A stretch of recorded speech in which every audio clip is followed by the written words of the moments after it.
Salut! Bonjour, bien content de vous retrouver sur TV Sud Provence. Aujourd'hui, cette semaine, on va parler de la chasse. Et à la télévision, qui part à la chasse ne perd pas sa place. Bien le contraire, parce que la chasse, c'est un sujet intéressant. Surtout celle-ci de chasse. C'est une chasse traditionnelle qu'on ne pratique qu'en Provence, Alpes, Côte d'Azur, c'est-à-dire chez nous. Nous sommes dans le département de Vaucluse, près de Viens, et on va assister à une partie de chasse à la glu. Vous savez, cette colle avec laquelle on attrape les oiseaux. Alors aujourd'hui, certains pointent du doigt cette pratique de la chasse, disant qu'elle est cruelle. Nous, on a rendez-vous avec Paul, Marc et Eric, des passionnés. Ils pratiquent ça depuis pas mal d'années. Et on va se rendre compte que cette chasse traditionnelle à la glu, c'est d'abord paisible, c'est en relation avec la nature, et pour les oiseaux, c'est pas si terrible que ça. Allez, la chasse traditionnelle à la glu, découverte sur TV Sud Provence, bien sûr. Attendez-moi les gars, j'arrive.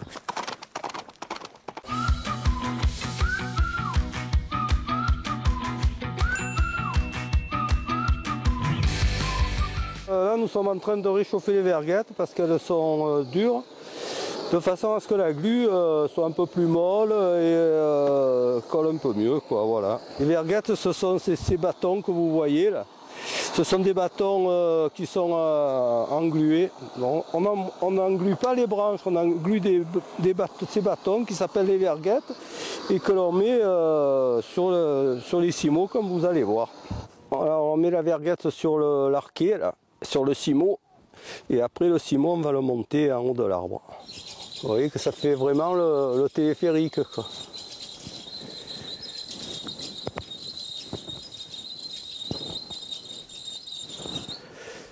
Alors ça, ce sont des formes de grives. Alors ça, c'est une grive naturalisée, et ça, ce sont des grives en bois. Alors ça va servir à les oiseaux qui passent dans le ciel vont être attirés par ces formes et descendre plus facilement, surtout en attendant les appelants appeler. Voilà. Alors là, il faut savoir qu'il faut toujours mettre les formes, les empaillés, les grives naturalisées dans le sens. Alors bon, on a droit à chasser 5 espèces de grives. La licorne, la mauvice, la musicienne, le merle noir et la draine. Voilà. Les autres, il y a d'autres grives, mais on ne peut pas les chasser. Alors ça, ce sont les pouvadous. Vous voyez, ce sont des barres horizontales. Mais comme vous le voyez, on ne les met pas à bout de bras. On les fait basculer parce que nous avons, dans le Vaucluse, nous avons cette contrainte, c'est que l'endroit où on met les verguettes doit être basculant.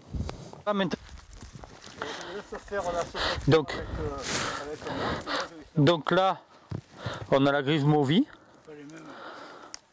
C'est ce qu'on appelle le siffleur ou la siffleuse. Hop. Alors là, on met, là c'est un chacha que l'on met là. Et là on le met là dedans. En fait, ça ce qu'on appelle un anti-rapace.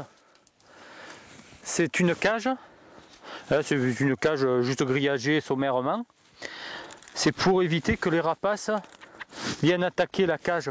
Parce que lorsqu'on est dans l'installation, par moment il y a des rapaces qui viennent et ils se jettent sur les cages et essaient d'attraper les oiseaux. Voilà, le plus dur est fait. On a installé les verglettes horizontales. Les cimeaux, c'est Paul qui les a installés. On a posé les cages. On a pratiquement fini l'installation. Maintenant, ça va se passer au poste. On va rentrer dans le poste et on va faire un silence et on attend. Il est grand temps de rentrer dans le poste. Voilà, nous sommes en position de chasse. On va commencer à voir les verguettes. Et donc, on va commencer à chasser. Ça arrive souvent, ça arrive très tôt le matin. Ça, c'est le meilleur. Parce qu'il y a le lever du jour. Et on entend les oiseaux ramager. C'est un concert, c'est un véritable concert. Il y a tous les oiseaux qui chantent en même temps. On entend les chiqueurs, les siffleuses, les traînes. Tout le monde chante. C'est un véritable concert. Et ça, c'est un régal. Le matin, lever du jour, magnifique. C'est magnifique.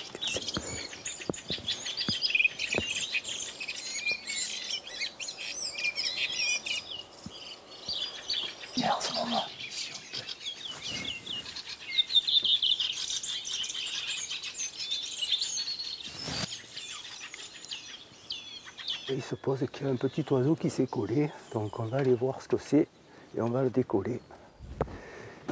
On va le décoller soigneusement et le laisser repartir.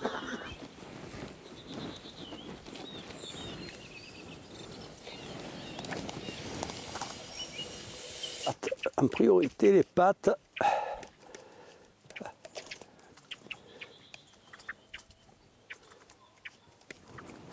Voilà.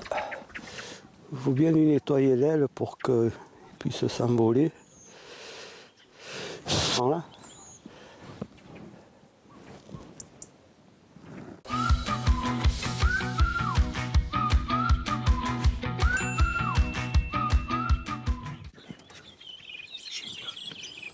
Et bien sûr que c'est un chacha. C'est le premier de l'année qu'on voit, c'est le premier de l'année qu'on prend. Vous voyez que les grilles ne sont pas abîmées du tout, hein, quand on... il leur manque que quelques plumes. Voilà. L'avantage de ce produit, c'est qu'il est très volatile. C'est de l'essence F. Donc on arrive à bien nettoyer les vergettes avec ce produit. Et lorsqu'on est dans 5 minutes à reprendre une grive parce que le produit s'évapore très vite. Attends Marc, attends. Vas-y. Après vous le voyez là.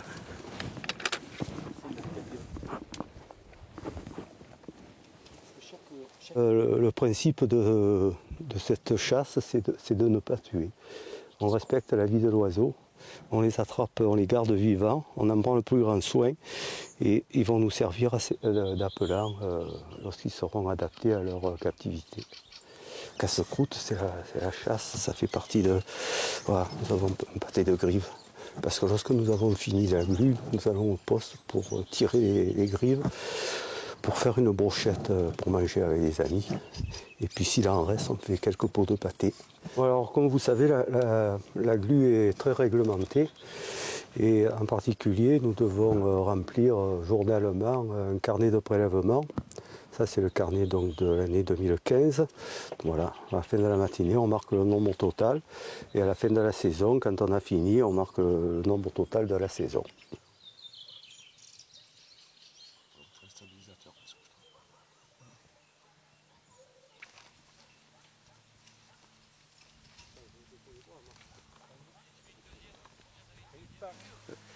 Un beau merle, hein. C'est un jeune de l'année. Un beau merle de l'année. Voilà, oui, la matinée va se terminer. Il est 10h30. Il faut qu'à 11h30, à 11h, tout soit débarrassé. Donc on va ramasser les vergettes, les cages. Et voilà, à 11h, tout sera prêt au départ, pour le départ.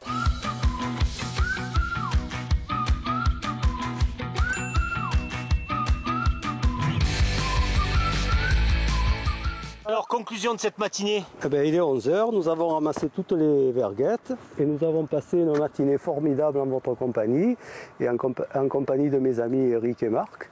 Vous avez vu qu'on a passé 3h30 ensemble, qu'on a vu pas mal d'oiseaux, mais que finalement on en a collé très peu puisque le produit de notre matinée, il est là. Vous avez deux oiseaux, un chacha et un merle. Il semble qu'on fait des massacres avec cette chasse, or c'est loin d'être le cas, et c'est plus souvent 2, 3 que 15 ou 20. Un chacha, un merle, c'est pas beaucoup, mais est-ce que c'est important que ce soit beaucoup? Non, c'est pas du tout important, parce que on est là à la campagne, on est tranquille, on n'entend rien, et voilà. Le nombre, c'est pas important. Qu'on en prenne, des fois, ça nous arrive à en prendre point. Voilà. Et des fois, on en prend 1, 2, 3, voilà, pas plus. C'est un peu exagéré le procès qu'on vous fait là, en disant ça souffre, c'est un peu des charognards, ils prélèvent beaucoup. Ça me paraît excessif. Ah ouais, c'est très excessif, hein, parce que c'est pas la vérité en fait. Hein. La vérité, vous l'avez vu, hein, comment on pratique, comment on fait. Vous allez passer la matinée avec nous, comme ça tous les jours. Voilà, il n'y a rien à cacher. Il n'y a rien. Ce type de chasse ne se pratique que par chez nous, c'est-à-dire sur quelques départements de la PACA. Ça fait donc partie pleinement de notre identité provençale. Hein. Ah, complètement, c'est vraiment c'est une des chasses peut-être les plus traditionnelles en Provence, Alpes-Côte d'Azur. Elle se pratique dans le Vaucluse, le Var, les Bouches-du-Rhône, les Alpes-Maritimes et les Alpes de Haute-Provence uniquement. Donc 5 petits départements par rapport à la France, vous voyez ce que c'est quoi. Eric, bon, elle est décriée, même si aujourd'hui l'interdiction n'est pas là. Il y a de la pression par les antichasses d'abord, qui veulent la disparition de ce mode. Ça demande d'investissement, ça demande de la présence, parce qu'on ne peut pas partir comme ça tous les jours, tous les matins il faut s'en occuper, il faut donner à boire, il faut donner à manger, il faut s'en occuper. Donc c'est un travail de toute l'année. C'est pas 2 heures ou 3 heures de chasse le matin et puis après on s'en va. Lorsqu'on veut faire du tir à la volée, c'est pas compliqué, on prend le fusil, on part, on va tirer à la volée, puis on pose le fusil, c'est terminé. Là non, là vous avez des animaux. Et il faut en prendre soin. Et nous en prenons soin.